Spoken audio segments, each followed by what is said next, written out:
cette coupure d'eau qui dure depuis bientôt 2 jours. Voici une copie de la lettre déchargée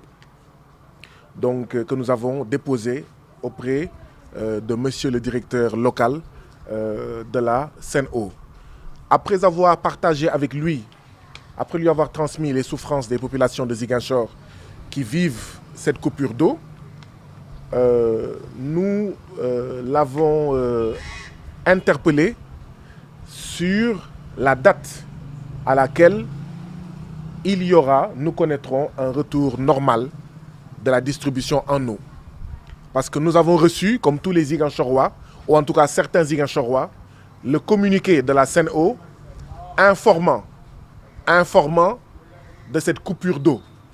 à partir du jeudi 4 août. Mais dans ce communiqué, il n'y avait pas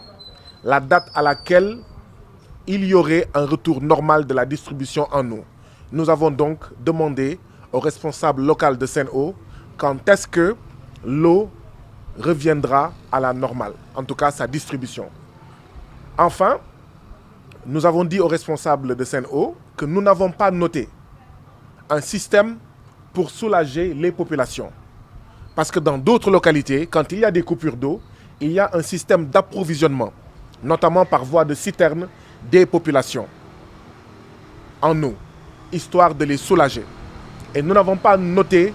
ce même système aujourd'hui à Ziguinchor et nous l'avons interpellé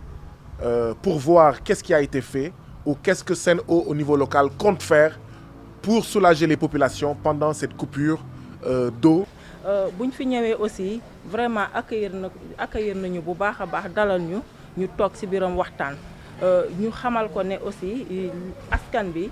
fan yi passé ni yëpp dañuy bind dañuy recevoir ay message xamal ñu ne que sonn nañu askan bi dafa sonn ndax ndox amul ci dëkk bi surtout que ñi nga xam ne ñoo nekk ci biir cité yi boo jëlee exemple ay HLM ay cité Biagui Gumel et cetera waxuma quartier périphérique yi xëy na ñooñu tane na donc buñ ci waxtaan ak moom xamal ko ne que metti na donc dañu bëgg a xam situation bi lan moo waral coupure yu metti yi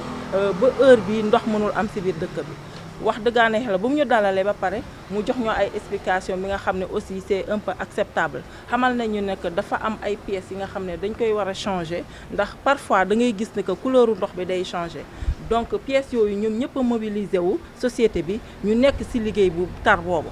donc ñu ngi ci kawam mënaguñu pareeguñu boobu ba léegi donc aussi xamal nañu ne que amoon na benn société bi nga xam ne daf leen dañ ko sàkkoon ndimbal pour ay citerne ndax ñëpp xam nañ ne normalement ci yoon boo waxee ne que dafa am ay coupure donc population da nga leen war a venir en aide donc tey loolu moo waraloon suñu tànk tey ndax xam nañ ne que population bi sonn nañ donc tey ñun ñi nga xam ne ñooy coalition Yewwi Askan Wi ñu xam ne ñoom ñooy député yi ñu tànn donc dañu xalaat ne que suñu devoir la pour ñu wàcc ci population bu ñu gisee muy jooy tey ne am na lu leen manqué tey suñu devoir la ñu wàcc ci fii ñoo waxtaan ak ñoom donc waxtaan na ñoom wax nañu lu ñu wax it nangul nañ ko mais aussi nee nañ ko liggéey bi lu ñu mën a def mu gën a gaaw mooy li gën